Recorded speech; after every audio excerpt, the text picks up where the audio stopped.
फिर से आमीन। Hallelujah, hallelujah. जी आए बाइबल मुकद्दस मेरे साथ खोलेंगे पैदाइश की किताब और उसका 37वां बाब 37 चैप्टर और उसकी पहली आयत से ही बाइबल मुकद्दस में से अपनी हदायत और रहनुमाई के लिए पढ़ेंगे। और याकूब मुल्के कनान में रहता था, जहां उसका बाप मुसाफिर की तरह रहा था। याकूब की नस्ल का हाल यह है कि यूसुफ 17 बरस की उम्र में अपने भाइयों के साथ भेड़ बकरियां चराया करता था। यह लड़का अपने बाप की बीवियों बिलहा और सिल्पा के बेटों के साथ रहता था, और वो उनके बुरे कामों की खबर बाप तक पहुंचा देता था। और इसराइल यूसुफ को अपने सब बेटों से ज्यादा प्यार करता था, क्योंकि वो उसके बुढ़ापे का बेटा था। और उसने उसे एक बुगलमून कबाबी बनवा दी। और उसके भाइयों ने देखा कि उसका बाप उसके सब भाइयों से ज्यादा उसी को प्यार करता है, सो वो उससे बोगस रखने लगे और ठीक तौर पर से भी बात नहीं करते थे। और यूसुफ ने एक ख्वाब देखा जिसे उसने अपने भाइयों को बताया, तो वो उससे और 20 बोगस रखने लगे। और उसने उनसे कहा, जरा वो ख्वाब तो सुनो जो मैंने देखा है।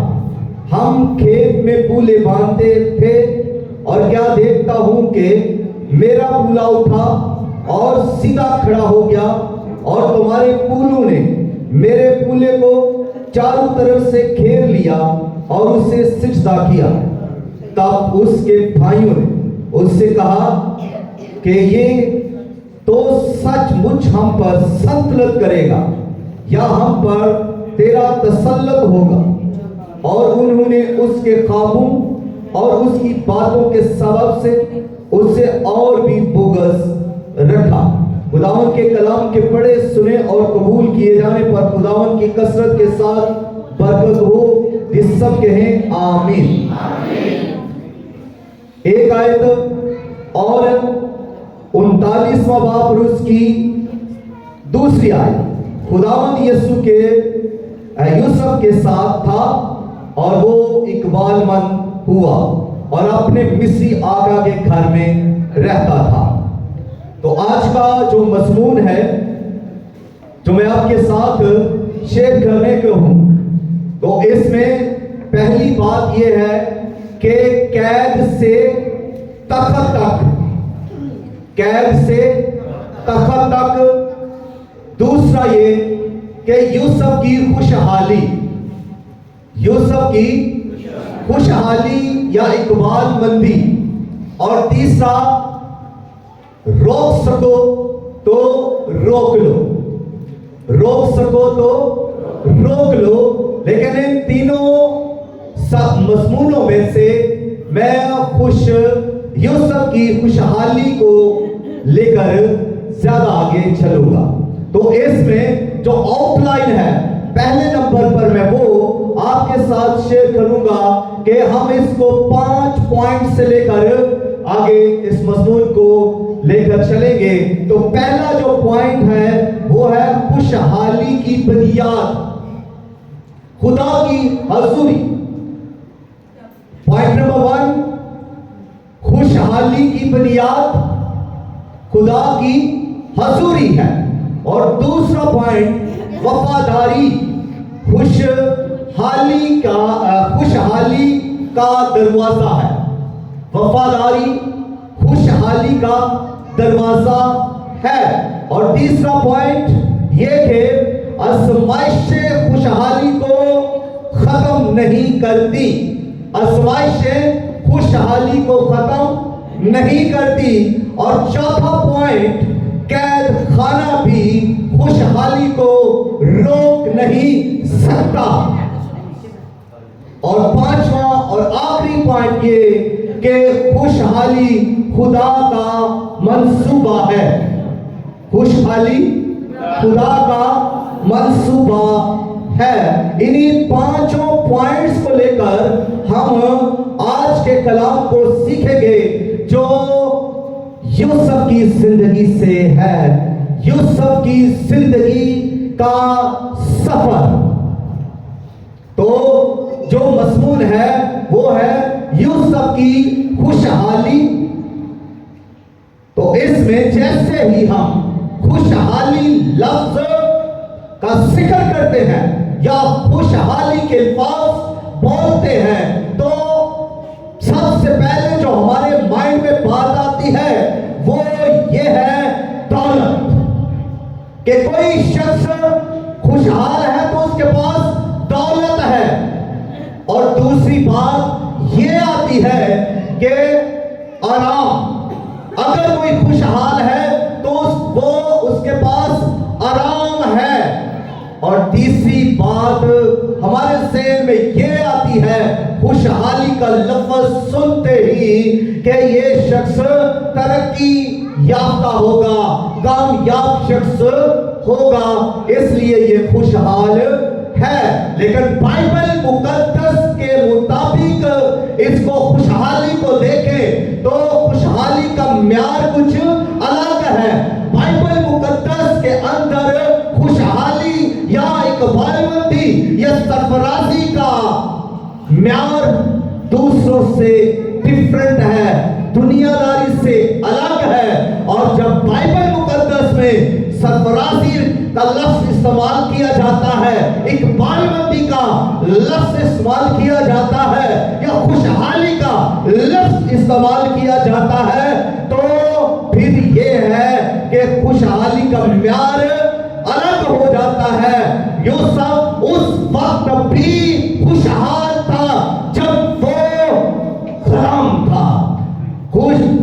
और यूसुफ उस वक्त भी खुशहाल था जब वो कैद खाना में डाल दिया गया। यूसुफ उस वक्त भी खुशहाल था जब वो उसके पास कुछ भी नहीं था।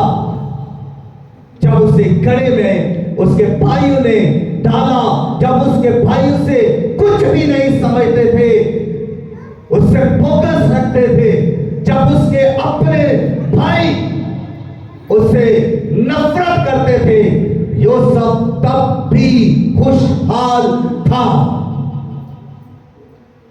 तो ये खुशहाली किसके सबब से आती है? ये खुशहाली उस वक्त आती है जब खुदा साथ है। यानी दूसरे लफ्जों में हकीकी खुशखबरी यह है कि खुदा की हजूरी आप पर हो। आप कैदखाना में भी हो तो खुदा की हजूरी आप पर हो।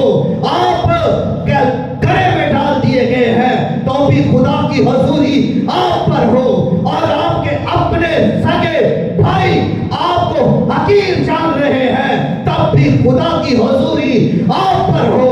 और आपसे लोग नफरत कर रहे हैं तब भी खुदा की हजूरी आप पर हो। तो आप सरफराज है। आप पर अगर खुदा की हजूरी है तो आप हकीकी तौर पर खुशहाल हैं और इसको कोई भी चले नहीं दे सकता।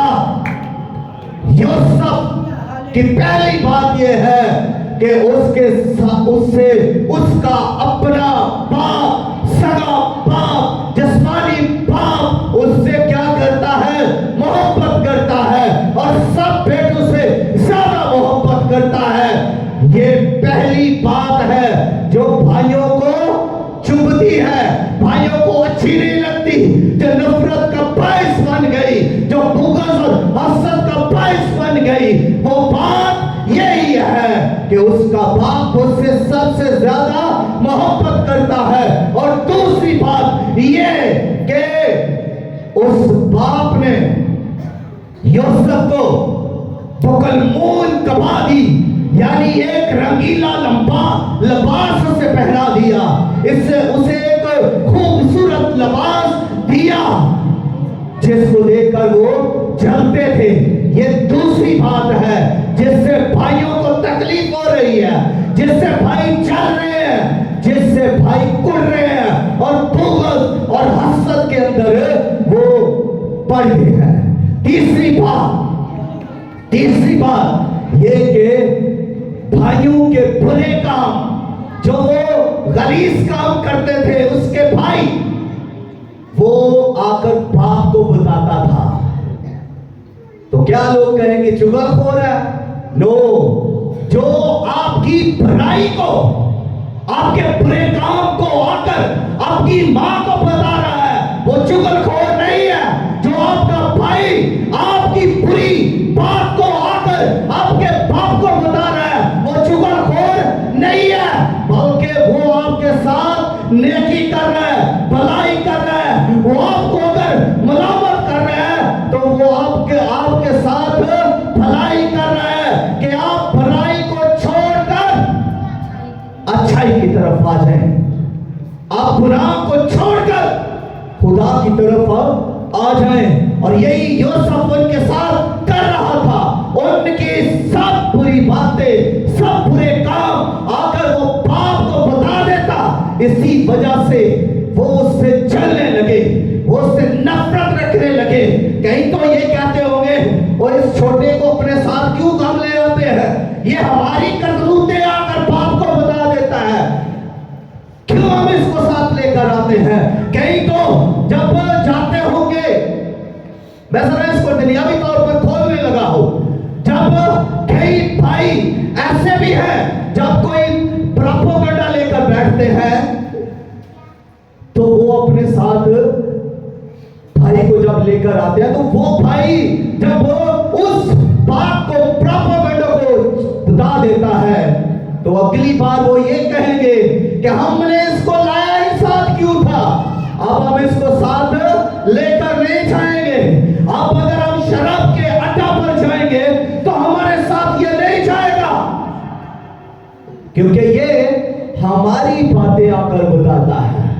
और ऐसा करने वाला जो शराब के अड्डे पर जाता है, वो ये नहीं चाहता कि लोग मेरे बारे में जाने। जो सराकारी के अड्डों पर जाता है, वो आकर ये नहीं कहेगा कि मेरे इस काम को लोग जाने, मेरी भलाई को लोग जाने। और उनकी भलाई को बताने वाला उनका सबसे बड़ा दुश्मन है। यही बात थी कि यूसुफ के भाइयों का भाई जो है वो यूसुफ के दुश्मन बन गए, क्योंकि यूसुफ उनकी बातों को बता देता था। और चौथी बात, अगली बात और जबरदस्त बात यह है कि उसने ख्वाब देखा, और उसने ख्वाब देखा, और ख्वाब खुदा की तरफ से होते हैं, खुदा के मंसूबे होते हैं, खुदा के प्लान उसमें होते हैं। और जब यूसुफ ख्वाब देख रहा है तो खुदा का मंसूबा इसके लिए तैयार हो चुका है, सरफराजी का मंसूबा बन चुका है कि खुदा उससे क्या करेगा। खुदा सिर्फ ख्वाब ही नहीं दे रहा, खुदा उसे मंसूबा दे रहा है। खुदा सिर्फ उसे ख्वाब ही नहीं दे रहा, बल्कि खुदा उसे सरफराजी दे रहा है। उसकी उस ख्वाब के अंदर ही सरफराजी का ऐलान हो चुका, खुशहाली उसकी बयान कर दी गई है उस ख्वाब के अंदर ही। और जिस रोज खुदा ने मेरे साथ भी ख्वाब में कलाम किया कि मैं तुझे सरफराज करूंगा, डायरेक्ट खुदा मेरे साथ हम कलाम हुआ, तो मेरी सरफराजी का ऐलान तो आज से 15 साल पहले हो चुका। और मैं आज इस सरफराजी को सिर्फ रिसीव कर रहा हूं। ये दिन पे दिन बढ़ रही है, ये हर साल बढ़ रही है। मैं उस वक्त भी सरफराज था जब मेरा बिजनेस ले मेरी जॉब ले ली गई, मेरा पैसा मुझसे ले लिया गया, और जब मुझे 2-2 दिन तक भूखा भी रहना पड़ा, मैं उस वक्त भी सरफराज था, क्योंकि खुदा मेरे साथ था और खुदा की अनाइंटिंग मेरे ऊपर थी। और उस वक्त भी मैं 3 से 4 घंटे दुआ करता, और एक रोज तो ऐसा हुआ कि मैंने 14 घंटे 24 घंटों में 14 घंटे एक ही दिन में, रात के 9 बजे से लेकर सुबह 7 बजे तक 7 घंटे मैंने नॉन स्टॉप दुआ की। और फिर उसके बाद फिर उठकर दुआ की, फिर दोपहर को फिर दुआ की, और 24 घंटे गुजरने तक मैंने 14 घंटे दुआ की, क्योंकि दुआ का मैं भूखा हो गया था, मैं दुआ का प्यासा हो गया था, दुआ मेरा मिशन बन चुका था, दुआ मेरे अंदर से उबलती थी जैसे चश्मे उबलते हैं, और रूह कुद्दस मुझे मबूल कर रहा था, इसलिए कि रूह कुद्दस की अनाइंटिंग मुझे भर रही थी। और वो जो उस वक्त भरा गया था वो अब निकल रहा है, अब वो जाहिर हो रहा है। अभी भी कुछ दिन पहले खुदा यही कह रहा है, जो मैंने तुझे भरा है वो अब निकलेगा। अब 22 साल और ज्यादा बड़े काम होंगे। तो खुदा जब साथ है तो फिर परवाह नहीं है, सब कुछ छूट गया, तब भी खुदा मेरे साथ था।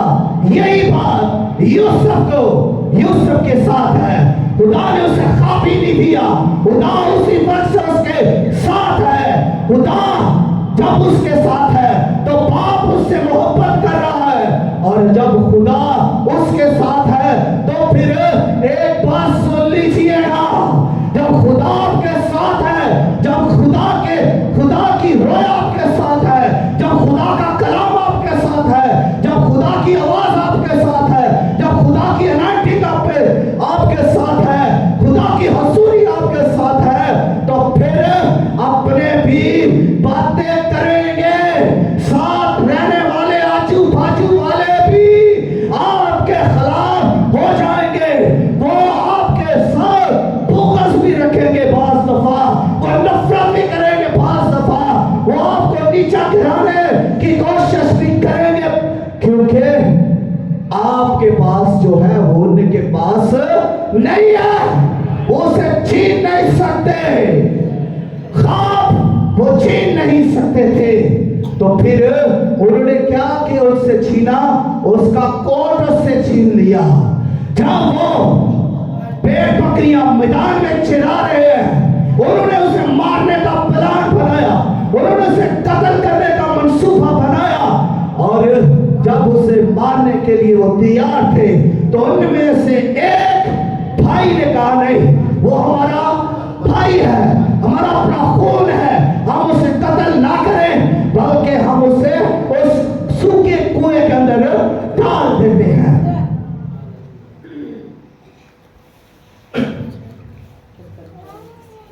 आप इधर मेरी तरफ देखें, उसका अगर माँ बाप है तो वो उसे पकड़ लेगा, अगर नहीं है तो वो फिर कलाम में मैं माजरत से ये कह रहा हूं कि फ्लो को खराब ना करें।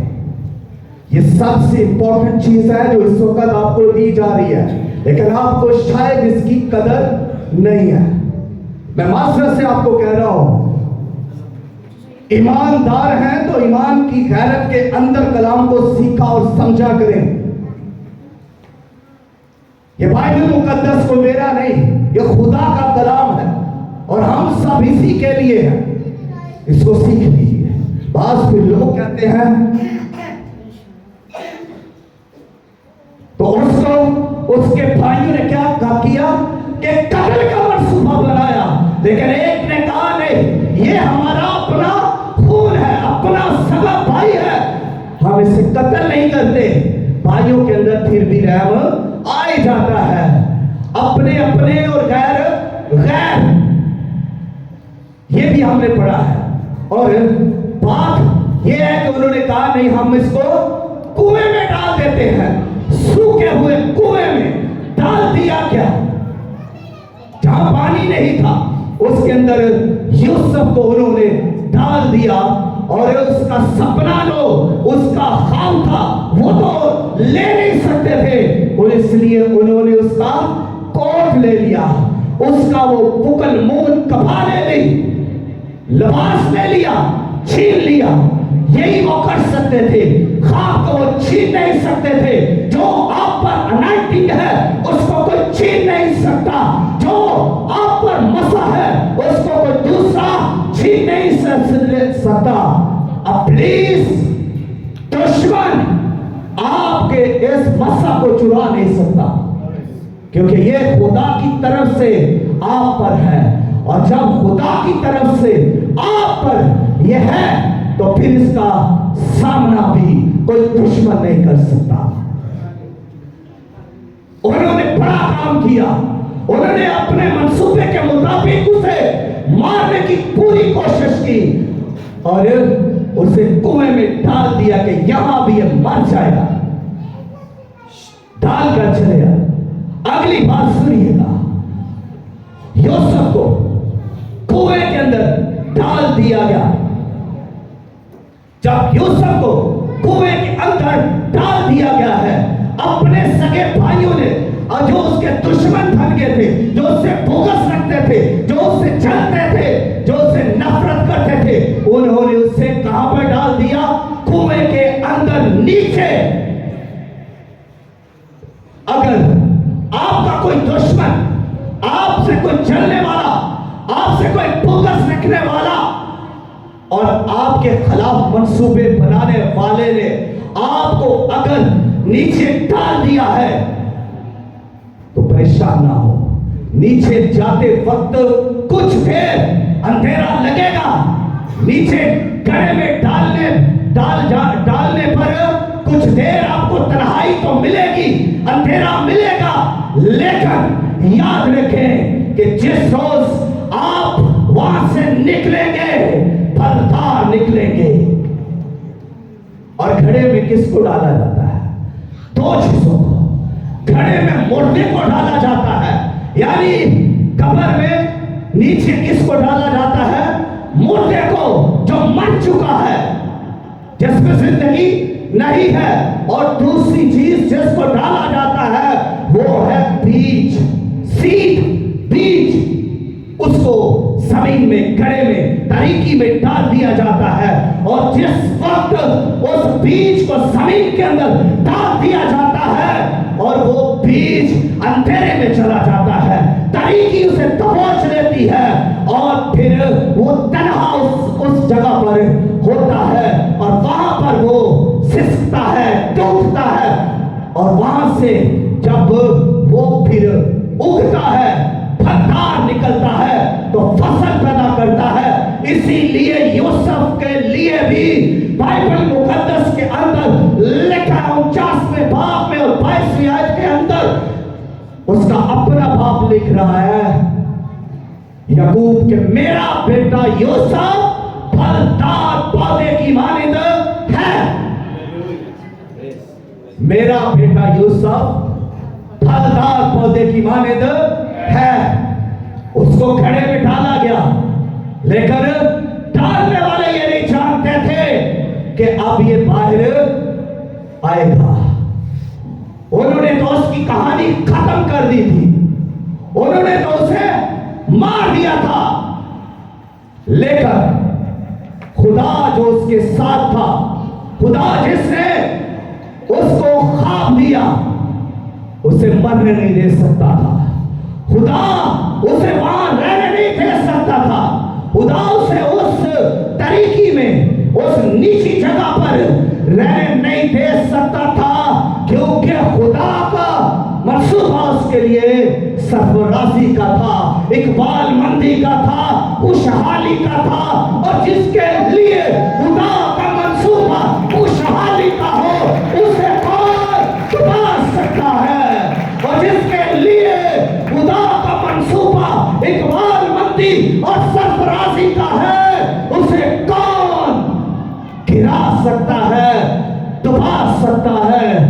नीचे डाल सकता है, क्योंकि उसकी मंजिल घड़ा नहीं, उसकी मंजिल तो तख्त है। यूसुफ की मंजिल तख्त थी, घड़ा नहीं था।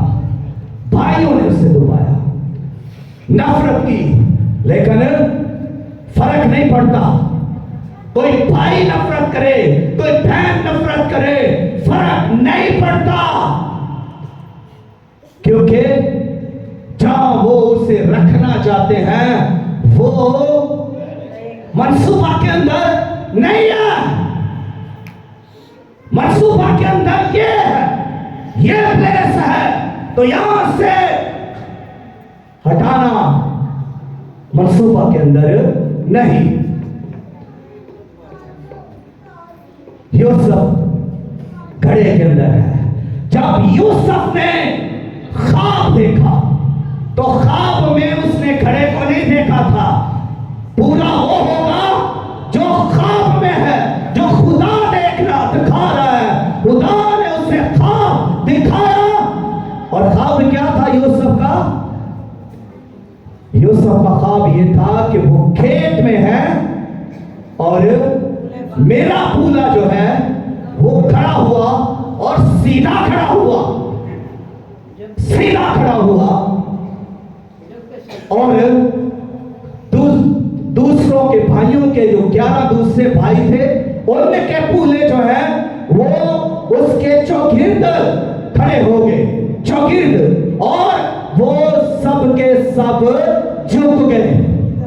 वो सब पूले यूसुफ के पूले के आगे झुक गए। ख्वाब तो ये है, यहां पर घड़ा नहीं है, तो जो ख्वाब के अंदर है वही पूरा होगा। यूसुफ के भाइयों को झुकना है, यूसुफ को उन पर तसल्लुत है। यहां पर हुकूमत जो है, हाकम, वो यूसुफ है, उसके भाई नहीं है। इसलिए यूसुफ घड़े में नहीं रह सकता। कोई तो कहे जी, बोलिए, यूसुफ घड़े में नहीं रह सकता, क्योंकि ये उसके ख्वाब में नहीं था, ये उसकी मंजिल नहीं थी। इसलिए वो घड़े में रह नहीं सकता था। और जब भी खुदा यूसुफ के साथ है तो हुआ क्या? भाई छोड़कर चले गए। तो आगे क्या हुआ कि और लोग आए जो इस्माइलियों में से थे, वो आए और आकर मिदानियों ने उसको वहां से खरीदा, निकाला, खरीदा गया, फिर आगे बेचा गया, और फिर उसको एक घर में रखा गया, यानी पोतीफार के घर के अंदर उसे हाकिम के तौर पर, मुख्तार के तौर पर रख दिया गया। अब जो दूसरा पॉइंट था वो क्या था? खुशहाली आ रही है कि नहीं आगे? तो दूसरा पॉइंट था वफादारी खुशहाली का दरवाजा है। अभी आपको नहीं लगेगा कि खुशहाली है, अभी तो प्रॉब्लम्स चल रही हैं। तो यहां से निकला, घरे से निकला तो एक घर में आया। घर में जब वो आया है तो लड़का खूबसूरत है, 17 साल उम्र है, खूबसूरत है, रंग गोरा है, बाल भी खूबसूरत है और हैंडसम है, प्यारा है। तो जब प्यारा है तो घर में है, तो पोतीफार की बीवी भी उस पर जो है जरा डोरे शोरे डालने लगी, उसे अजीब नजरों से देखने लगी और उसकी तरफ मुतवज्जो होने लगी, क्योंकि लड़का खूबसूरत है, लड़का प्यारा है। और जब वो प्यारा है तो फिर इन्वॉल्वमेंट तो होनी है। अब सब कुछ उसके इख्तियार में है। वफादारी से वो घर की जिम्मेदारी उठा रहा है, वो वफादारी के साथ सारे काम कर रहा है, सारे निजाम को, सारी मैनेजमेंट को बड़ी वफादारी के हाकिम खुश है, हाकिम खुश है, और जितने भी उसके वर्कर मुलाजिम है वो सब भी खुश हैं, क्योंकि काम करीना के साथ हो रहा है, सलीका के साथ हो रहा है। वफादारी जो थी, जिम्मेदारी जो थी, तो पूरी वफादारी के साथ निभाई जा रही है। बाइबल मुकद्दस में मर्दे खुदा, खुदा ताला का बेटा मुकद्दस यीशु नासरी ये फरमाते हैं कि जो थोड़े में दयानतदार है वो ज्यादा में भी दयानतदार होगा, जो थोड़े में बददियानत है वो ज्यादा में भी बददियानत होगा। यहां उसकी जो अमानतदारी है, दयानतदारी है, वफादारी है उस हाकिम के साथ, वो उससे सरफराज कर रही है, उसे बुलंद कर रही है उसकी नजरों में। और उसकी बीवी ने जब उसकी तरफ इन्वॉल्व हुई, जब उसकी बीवी ने उसे देखा तो वो उससे हम बिस्तरी करना चाहती थी, और इस वजह से उसने उसे कमरे में बुलाया, उसे पकड़ा, लेकिन वो अपना वो लिबास वहां छोड़कर भाग गया। वो वहां पर अपना लिबास छोड़कर भागा, वहां से कमरे से निकल आया। यहां उसने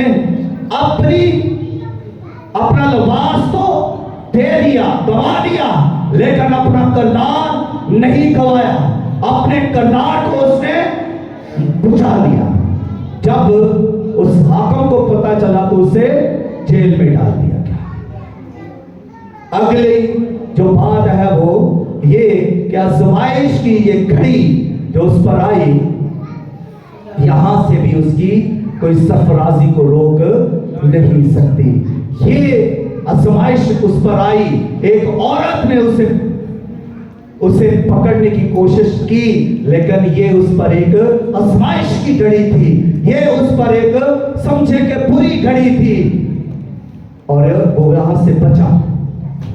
आगे बढ़ते हुए जो है वो आज़माइश ने उसको उसकी सरफराजी को रोक नहीं सका।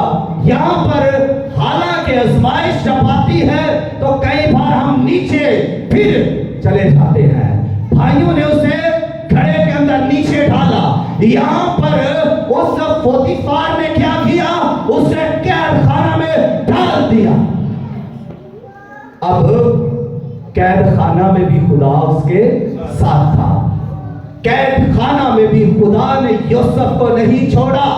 कैद खाना में भी खुदा की हिकमत उसके साथ, खुदा की अनॉइंटिंग उसके साथ, खुदा का हाथ उस पर है। और इसी वजह से कैद खाना में भी, कैद खाना के अंदर का अफसर उससे उसकी तरफ मायल हो गया, कायल हो गया, उस पर भरोसा करने लगा, और उसने उस कैद खाना में भी उसे हक बना दिया कि जो कुछ भी यूसुफ कहेगा वही यहां पर होगा। अब कैद खाना में भी यूसुफ की सरफराजी है। भाइयों ने बड़ा काम किया, उसे कुएं में डाल दिया। पोतीफार ने बड़ा काम किया, उसे कैद खाना में डाल दिया। खुदा उसके साथ है, खुदा ने उसे नहीं छोड़ा, खुदा उसके साथ साथ चल रहा है। और जब वो कैद खाना में है तो वहां पर दो और बंदों को भी हाकिम ने ढाल दिया, जिन्होंने जो उसके अपने मुलाजिम थे, जो उसके साथ काम कर रहे थे। उनमें एक साकी था, पिलाने वाला, खिदमत करने वाला, खिदमत गुजार, और दूसरा पकाने वाला, नान पस पकाने वाला। इन दोनों को भी किसी गलती, किसी वजह से उसी कैदखाना में डाल दिया गया। और ये भी किसके ताबिया है? यूसुफ के ताबिया है। कैद खाना में यूसुफ का कंट्रोल है, कैद खाना में यूसुफ की हिकमत चल रही है, कैद खाना में यूसुफ का हुक्म चल रहा है। जो कुछ यूसुफ कहेगा वो सब कह दिया यहां पर फिर इन दोनों ने ख्वाब देखे। जब ख्वाब देखे हैं, साकी ने भी ख्वाब देखा, नानबस ने भी ख्वाब देखा, तो उन्होंने यूसुफ से कहा कि हमने ख्वाब देखा है। साकी ने कहा मैंने इस तरह से ख्वाब देखा है। उसने कहा तू 3 दिन में बहाल हो जाएगा। जब दूसरे ने देखा कि ख्वाब की ताबीर अच्छी है तो उसने भी अपना ख्वाब बताया, और जब उसने ख्वाब बताया तो उसने कहा तू 3 दिन के बाद लटक जाएगा, मारा जाएगा। यहां पर भी कैदखाना में खुदा उसके साथ है। और जब 3 दिन गुजरे तो ये शख्स जो साकी था बहाल किया गया अपने मनसब पर, अपनी उसी खिदमत पर, और उसी खिदमत में ये फिर बादशाह का मंसूर नजर है, बादशाह को ये पिला रहा है, बादशाह की ये खिदमत कर रहा है। और 2 साल गुजर गए लेकिन इसने यूसुफ को याद नहीं किया। फिर बादशाह ने ख्वाब देखा, हाकिम ने जो उस मुल्क का था ख्वाब देखा, फिरौन ने, कोई तबीर करने वाला नहीं है। सब को बुलाया गया, जादूगरों को, नजूमियों को, आलिमों को बुलाया गया, लेकिन कोई भी ख्वाब की तबीर ना कर सका। तब इसे याद आया कि कैद खाना में एक शख्स है जिसने मेरे ख्वाब की तबीर भी की और नानपस के ख्वाब की भी तबीर की थी। दोनों ख्वाबों की तबीर पूरी हुई, और कोई तबीरें करने वाला तेरी ख्वाब की तबीर भी कर सकता है। तो जब उसको बुलाया गया और उसको ख्वाब बयान किया गया, तो ख्वाब की जब उस यूसुफ ने जो है तबीर की, तो तबीर उसने जब एक्यूरेट की, तो सब कुछ जब उसने खोलकर उसके सामने रख दिया, तो फिर उसको ये कहना पड़ा कि तेरे साथ खुदा है और तुझ में खुदा की रूह है, और तेरे जैसा और ऐसा शख्स हमें मिल ही नहीं सकता। फिर इसी वजह से उसको वहां पर उन्होंने अब हाकिम बनाया। फिर बादशाह ने क्या किया, फिरौन ने उसे अपनी जगह पर हाकिम बनाया। उसने उसको अपनी अंगूठी दी, उसने उसको चेन दी, उसने उसे लिबास दिया, और उसने उसे दूसरा रख दिया, और पूरे मुल्क में मुनादी करा दी गई कि सब इसके आगे झुके, और ये तुम्हारा हाकिम होगा, जो ये कहेगा वही सब करेंगे। उसे कहां से लिया, कैद से, कुएं से, बदहाली से लिया, खुशहाली तक ले गया खुदा। कैद से लेकर वो तखत तक खुदा उसे ले गया। और यही है यूसुफ की सरफराजी। वो जो उससे नफरत करते थे देखते रह गए, उन्हें झुकना पड़ा, और यही वो शख्स है जो फिर उनकी जिंदगी बचाने के लिए भी खुदा ने इस्तेमाल उससे किया। उसने उनको जिंदगी देने के लिए रोटी दी, अनाज दिया। लेकिन एक चीज यूसुफ के साथ मैं छोड़ने लगा हूं, यूसुफ और यीशु मसीह की जिंदगी का अगर मुतालिया किया जाए तो यीशु मसीह भी अपनों से सिताया गया, यूसुफ भी अपनों से सिताया गया, और यूसुफ को भी बेचा गया, यीशु को भी बेचा गया। ये देखिएगा किस तरह से मुशाबत हो रही है। यीशु मसीह को भी जो है अपनों ने जलील किया, यूसुफ को भी अपनों ने, और यूसुफ ने भी अपनों की जिंदगी बचाने के लिए उन्हें अनाज दिया। यीशु मसीह ने भी अपनों को बचाने के लिए हमेशा की जिंदगी दी। Hallelujah, hallelujah. और यूसुफ ने भी अपने भाइयों को माफ कर दिया, और यीशु मसीह ने भी माफ कर दिया। कहा, ऐ